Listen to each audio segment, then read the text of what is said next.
বেদখল জমি উদ্ধারের একটি কার্যকারী উপায় এবং এই উপায় যদি আপনারা কাজ করেন তাহলে আপনার ওই বেদখল হয়ে থাকা জমি যারা বেদখল বা জবরদখল করে রেখেছে তারা নিজে এসে আপনাকে সম্পত্তি বুঝিয়ে দিয়ে যাবে এবং আপনি নিশ্চিন্তে সম্পত্তি ভোগ দখল করতে পারবেন।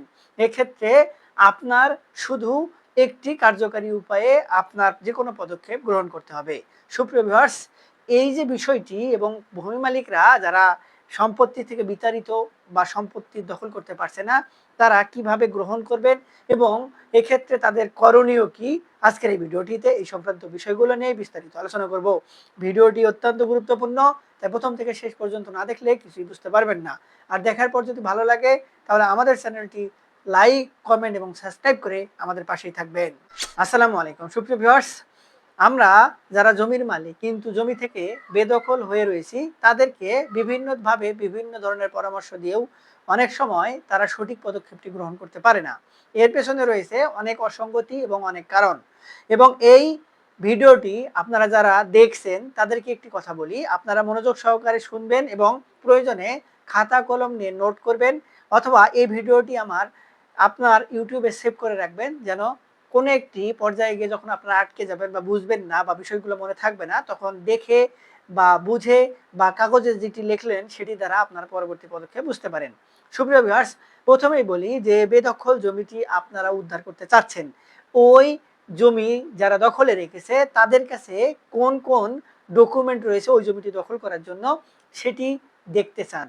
তারা যদি সেই ডকুমেন্টগুলো আপনাকে স্বইচ্ছায় না দেয় তাহলে আপনাদের একটি পদক্ষেপ গ্রহণ করার সুযোগ আছে, যেটি আপনার পরবর্তীতে আইনি পদক্ষেপের ক্ষেত্রে আপনাকে বেনিফিশিয়ারি করবে বা একটু আলাদা সুযোগ প্রদান করবে। সেটি হলো আপনি একজন ভালো আইনজীবীর সঙ্গে পরামর্শ করে তাকে ডকুমেন্ট দেখানোর জন্য বা বাধ্য করার জন্য একটি লিগ্যাল নোটিশ পাঠান এবং এই লিগ্যাল নোটিশ পাঠানোর পরে তারা কিন্তু আপনার ওই ডকুমেন্টগুলো দিতে বাধ্য।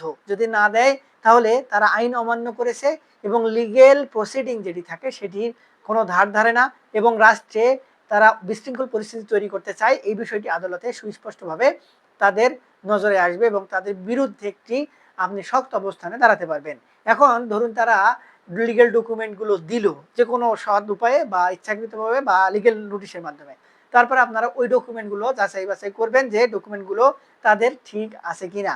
ম্যাক্সিমাম ক্ষেত্রে আপনি যেহেতু দাবি করছেন যে জমির মালিক আপনি এবং আপনার ডকুমেন্ট রয়েছে, তাহলে আপনাদের দুইজনের মধ্যে অবশ্যই একজন ভুয়া মালিক বা কোথায় একটি অসামঞ্জস্য রয়েছে, সেই অসামঞ্জস্যটা আপনাকে খুঁজে বের করতে হবে বা পয়েন্ট আউট করতে হবে। এবং এই পয়েন্ট আউট করার পরে যদি এমন হয় তাদের ডকুমেন্টগুলোতে কোনো লেখেন্সি আছে, সেটি হতে পারে মালিকানা হস্তান্তরে, দলিলে কিংবা রেকর্ড খতিয়ানে, বা তারা ইচ্ছাকৃতভাবে আপনাকে হয়রানি করার জন্য বা তারা ভূমিদস্যু এই ধরনের কাজ করার জন্য জমি দখলে রেখেছে, তাহলে আপনি তাদের বিরুদ্ধে যে কোনো একটি পদক্ষেপ গ্রহণ করতে পারবেন। এখানে আরেকটি পদক্ষেপের কথা বলি, যদি কোনো কারণে ওই ব্যক্তিদ্বয় বা যারা জবরদখল করে রেখেছে তারা ভূমি জরিপে নিজের নাম অন্তর্ভুক্ত করেছে বা রেকর্ড খতিয়ান সংশোধন করে ফেলেছে, এক্ষেত্রে বেদখল জমি উদ্ধারের জন্য সর্বপ্রথম আপনাকে ওই রেকর্ডীয় খতিয়ানটি সংশোধন করতে হবে। এখন এই রেকর্ডীয় খতিয়ান সংশোধন করার জন্য মিসকেস করাটা অত্যন্ত গুরুত্বপূর্ণ এবং এটি করতে হবে আপনাকে আপনার ওই জমিটি যে উপজেলার অন্তর্গত, যে এলাকার বা যে সাব রেজিস্ট্রি অফিসে আপনি আবেদন করেছেন ওই থানারই যে এসিল্যান্ড অফিস বা ভূমি অফিস, সেখানে আপনি যখন মিসকেস করবেন তখন তার রেকর্ডটি সেটি কিন্তু সংশোধন হয়ে যাবে এবং এই সংশোধন হওয়ার পরে আপনারা যাবেন পরবর্তী স্টেপে এবং এই স্টেপটি অনেক গুরুত্বপূর্ণ। অর্থাৎ প্রথম যে দুটি কথা বললাম এই দুটি অত্যন্ত গুরুত্বপূর্ণ এবং পরের স্টেপ যেটি এখন সেটি হচ্ছে ফাইনাল স্টেজ। এই ফাইনাল স্টেজে এসে আপনি তাদের বিরুদ্ধে ৩ জায়গায় আবেদন করতে পারবেন বা তাদের বিরুদ্ধে অভিযোগ দিতে পারবেন বা জমি উদ্ধারের জন্য চেষ্টা করতে পারবেন।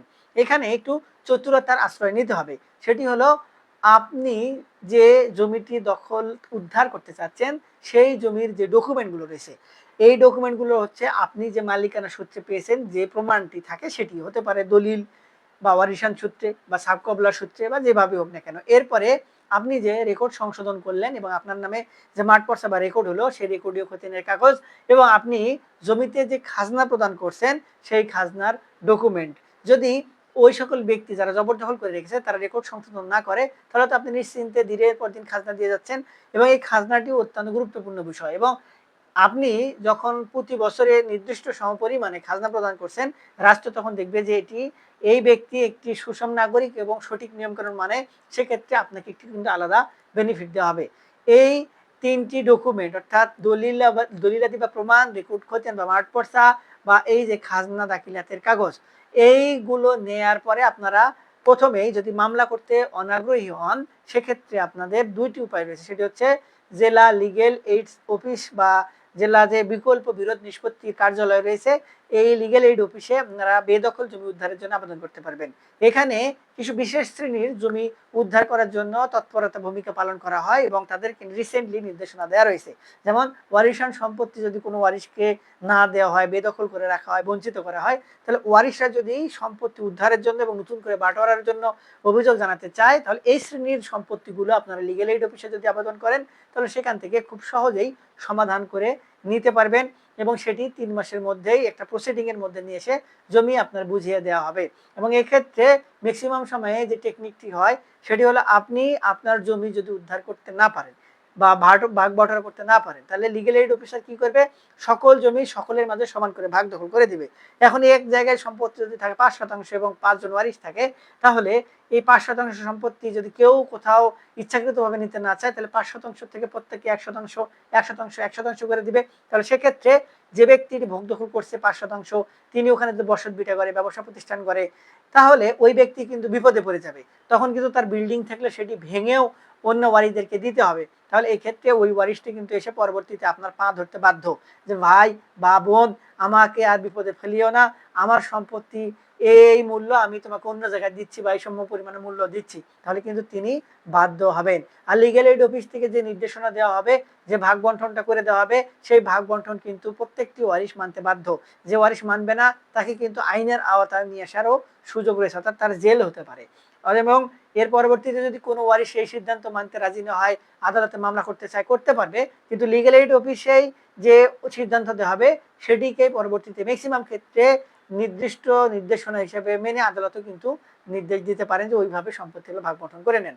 তাহলে এইভাবে যদি আপনারা চেষ্টা করেন, তাহলে আপনার সহঅংশীদার যারা সম্পত্তি মেরে খাচ্ছে, তারা কিন্তু বিপদে পড়ে যাবে।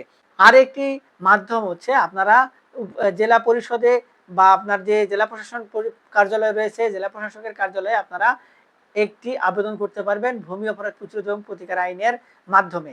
সেখানে একটি নির্দিষ্ট কথা বলা রয়েছে, ভূমি অপরাধ প্রতিরোধ এবং প্রতিকার আইনের ৫ ধারার পরিশিষ্ট ৫ অনুযায়ী যে আবেদন ফর্ম, সেই আবেদন ফর্ম পূরণপূর্বক আপনারা ওই অফিসে যদি আবেদন করেন বেদখল জমি উদ্ধারের, সেখান থেকে একটি নির্বাহী ম্যাজিস্ট্রেট টিম গঠন করে দেওয়া হবে এবং সেখান থেকে প্রয়োজনীয় তদন্ত করে তারপরে একটি রিপোর্ট প্রদান করা হবে এবং এই রিপোর্ট অনুযায়ী যদি আপনারা সম্পত্তির মালিক হন, তাহলে আপনাদের সম্পত্তি ভোগ দখলে যার নির্দেশ দেওয়া হবে এবং যে ব্যক্তি জবরদখল করে রেখেছে, তাকে নির্দিষ্ট সময়ের মধ্যে ভোগ দখল ছাড়তে বলা হবে।